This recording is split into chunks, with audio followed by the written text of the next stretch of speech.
ಆಧುನಿಕ ಜೀವನ ಶೈಲಿಯಲ್ಲಿ ದೈಹಿಕ ಚಟುವಟಿಕೆಗಳು ಅನ್ನೋದು ದಿನದಿಂದ ದಿನಕ್ಕೆ ಕಂಪ್ಲೀಟ್ ಆಗಿ ಕಡಿಮೆ ಆಗ್ತಾ ಇದೆ.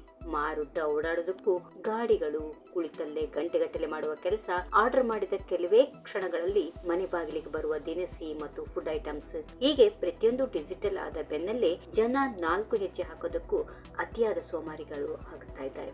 ನಮ್ಮ ಲೈಫ್ ನಲ್ಲಿ ಫಿಸಿಕಲ್ ಆಕ್ಟಿವಿಟಿ ಅನ್ನೋದು ಸಿಕ್ಕಾಪಟ್ಟೆ ಇಂಪಾರ್ಟೆಂಟ್ ರೋಲ್ ಪ್ಲೇ ಮಾಡುತ್ತೆ. ಆದ್ರೆ ಜಗತ್ತಿನ ಕೆಲವು ದೇಶಗಳಲ್ಲಿ ಜನ ಅತಿಯಾದ ಲೇಜಿ ಆಗಿಬಿಟ್ಟಿದ್ದಾರೆ ಎಂದು ಹಲವು ಅಧ್ಯಯನಗಳು ಎಚ್ಚರಿಸುತ್ತಾರೆ. ಹೌದು, ಇಂಟರ್ನ್ಯಾಷನಲ್ ರಿಸರ್ಚ್ ಒಂದರ ಪ್ರಕಾರ ದಿನದಲ್ಲಿ ಜನರು ಸರಾಸರಿ ಎಷ್ಟು ಹೆಜ್ಜೆಗಳು ನಡೆಯುತ್ತಾರೆ ಅನ್ನೋದು ಅದರ ಆಧಾರದ ಮೇಲೆ ವಿಶ್ವದ ಅತ್ಯಂತ ಸೋಮಾರಿ ರಾಷ್ಟ್ರಗಳ ಲಿಸ್ಟ್ ರೆಡಿಯಾಗಿದೆ. ಹಾಗಾದ್ರೆ ಬನ್ನಿ ಆ ಪಟ್ಟಿಯಲ್ಲಿ ಯಾವ ಯಾವ ದೇಶಗಳು ಟಾಪ್ ನಲ್ಲಿವೆ ಅನ್ನೋದು ನೋಡೋಣ. ನಮ್ಮ ಭಾರತಕ್ಕೆ ಎಷ್ಟನೇ ಸ್ಥಾನ ಸಿಕ್ಕಿದೆ, ಅದರ ಕಂಪ್ಲೀಟ್ ಇಂಟ್ರೆಸ್ಟಿಂಗ್ ಡೀಟೇಲ್ಸ್ ತೋರಿಸ್ತೀವಿ ನೋಡಿ. ಹೆಲ್ತ್ ರಿಸರ್ಚ್ ಗಳ ಪ್ರಕಾರ ಇವತ್ತಿನ ದಿನಗಳಲ್ಲಿ ಮನುಷ್ಯನಿಗೆ ಅತಿ ದೊಡ್ಡ ಶತ್ರು ಅಂದ್ರೆ ಅದು ಆರಾಮದಾಯಕವಾಗಿ ಕುಳಿತು ಮಾಡುವ ಕೆಲಸಗಳು. ಜಾಗತಿಕ ಮಟ್ಟದಲ್ಲಿ ನಡೆದಿರೋ ಈ ಹೆಜ್ಜೆಗಳ ಆಧಾರಿತ ಸರ್ವೆಯಲ್ಲಿ ಹಲವು ದೇಶಗಳ ಸ್ಥಾನ ಪಡ್ಕೊಂಡಿವೆ. ಅದರಲ್ಲಿ ನಮ್ಮವರು ಕೂಡ ಹಿಂದೆ ಬಿದ್ದಿಲ್ಲ. ಭಾರತ ದೇಶ ವಿಶ್ವದಲ್ಲೇ 8ನೇ ಅತ್ಯಂತ ಸೋಮಾರಿ ದಶವಾಗಿ ಹೊರಹೊಮ್ಮಿದೆ. ನಮ್ಮ ದೇಶದಲ್ಲಿ ಜನರು ದಿನಕ್ಕೆ ಸರಾಸರಿ ಕೇವಲ 4297 ಹೆಜ್ಜೆಗಳನ್ನು ಮಾತ್ರ ನಡೆಯುತ್ತಾರೆ ಎಂದು ವರದಿ ತಿಳಿಸಿದೆ. ವಿಶೇಷವಾಗಿ ದೆಹಲಿ, ಮುಂಬೈ ಮತ್ತು ನಮ್ಮ ಸಿಲಿಕಾನ್ ಸಿಟಿ ಬೆಂಗಳೂರಿನಂತಹ ಮಹಾನಗರಗಳಲ್ಲಿ ಲೈಫ್ ಸ್ಟೈಲ್ ಬದಲಾವಣೆ, ವಾಹನಗಳ ಮೇಲಿನ ಅತಿಯಾದ ಡಿಪೆಂಡೆನ್ಸಿ ಮತ್ತು ಐಟಿ-ಬಿಟಿ ಉದ್ಯೋಗಗಳ ಕಾರಣದಿಂದಾಗಿ ದೈಹಿಕ ಚಟುವಟಿಕೆ ಭೀಕರವಾಗಿ ಕುಸಿದಿದೆ. ಇನ್ನು ಈ ಲಿಸ್ಟ್ ನಲ್ಲಿ ನಮಗಿಂತ ಒಂದು ಹೆಜ್ಜೆ ಮುಂದಿರೋ ಬ್ರೆಜಿಲ್ ದೇಶ 7ನೇ ಸ್ಥಾನದಲ್ಲಿ ಇದೆ.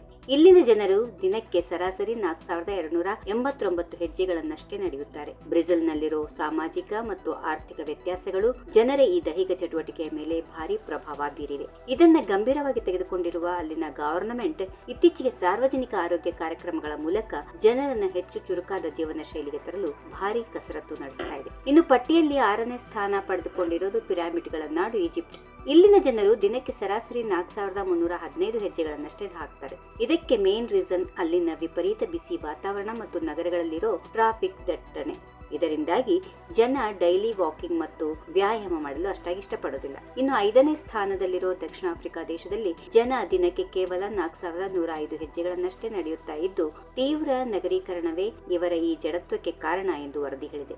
ಮುಂದೆ 4ನೇ ಸ್ಥಾನದಲ್ಲಿರೋ ಫಿಲಿಪೀನ್ಸ್ ದೇಶದ ಜನರು ದಿನಕ್ಕೆ ಸರಾಸರಿ 4008 ಹೆಜ್ಜೆಗಳು ಮಾತ್ರ ನಡೆಯುತ್ತಾರೆ. ಕೆಲವು ಪ್ರಮುಖ ಸಿಟಿಗಳಲ್ಲಿ ಅತ್ಯಾಧುನಿಕ ಸಾರಿಗೆ ವ್ಯವಸ್ಥೆಗಳು ಮತ್ತು ಮೂಲ ಸೌಕರ್ಯಗಳು ಡೆವಲಪ್ ಆಗಿರೋದ್ರಿಂದ ಜನ ಸ್ವಲ್ಪ ದೂರ ಹೋಗೋಕ್ಕೂ ನಡೆಯೋ ಪ್ರವೃತ್ತಿಯನ್ನೇ ಕಮ್ಮಿ ಮಾಡಿದ್ದಾರೆ. ಇನ್ನು ನಮ್ಮ ಏಷ್ಯಾದ ಮತ್ತೊಂದು ದೇಶ ಮಲೇಷಿಯಾ. ಈ ಲಿಸ್ಟ್ ನಲ್ಲಿ ಅದು 3ನೇ ಸ್ಥಾನದಲ್ಲಿದೆ. ಕೌಲಾಲಂಪುರ್ ನಂತಹ ಹೈಟೆಕ್ ಸಿಟಿಗಳಲ್ಲಿ ವಾಹನ ಸಂಚಾರಗಳು ಹೆಚ್ಚಾಗಿ ಇರೋದ್ರಿಂದ ಇಲ್ಲಿನ ಜನರು ದಿನಕ್ಕೆ ಕೇವಲ 3963 ಹೆಜ್ಜೆಗಳನ್ನಷ್ಟೇ ನಡೆಯುತ್ತಾ ಇದ್ದಾರೆ.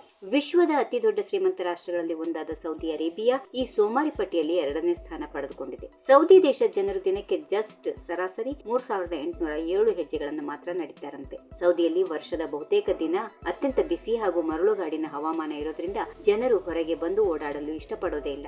ಪ್ರತಿಯೊಂದಕ್ಕೂ ಎಸಿ ವಾಹನಗಳು ಹಾಗೂ ಮನೆಯೊಳಗಿನ ಆರಾಮದಾಯಕ ಲೈಫ್ ಅನ್ನೇ ಇಷ್ಟಪಡೋದ್ರಿಂದ ಅವರು ಫಿಸಿಕಲ್ ಆಕ್ಟಿವಿಟಿ ಕಂಪ್ಲೀಟ್ ಡೌನ್ ಆಗಿದೆ ಎಂದು ಹೇಳಲಾಗ್ತಾ ಇದೆ.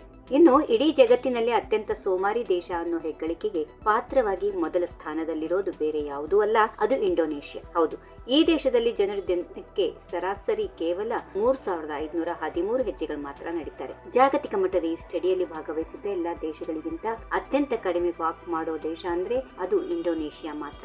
ಆಧುನಿಕ ತಂತ್ರಜ್ಞಾನ ಮತ್ತು ಬದಲಾದ ಲೈಫ್ ಸ್ಟೈಲ್ ಇಂಡೋನೇಷ್ಯಾದ ಜನರನ್ನ ಕಂಪ್ಲೀಟ್ ಆಗಿ ಸೋಮಾರಿಗಳನ್ನಾಗಿ ಮಾಡಿದೆ ಎಂದು ವರದಿ ಎಚ್ಚರಿಸಿದೆ.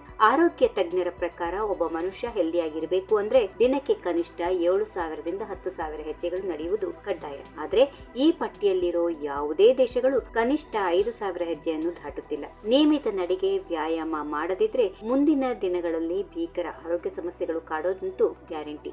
ಇದಕ್ಕೆ ಇವತ್ತಿನಿಂದಲೇ ಲಿಫ್ಟ್ ಬಿಟ್ಟು, ಮೆಟಲು ಬಳಸಿ, ಬೈಕ್ ಬಿಟ್ಟು 4 ಹೆಜ್ಜೆ ನಡೀರಿ. ನಿಮ್ಮ ಹೆಲ್ತ್ ಅನ್ನ ನೀವೇ ಕಾಪಾಡಿಕೊಳ್ಳಿ. ಯಾಕಂದ್ರೆ ನಿಮ್ಮ ಆರೋಗ್ಯ ನಿಮ್ಮ ಕೈಯಲ್ಲಿದೆ.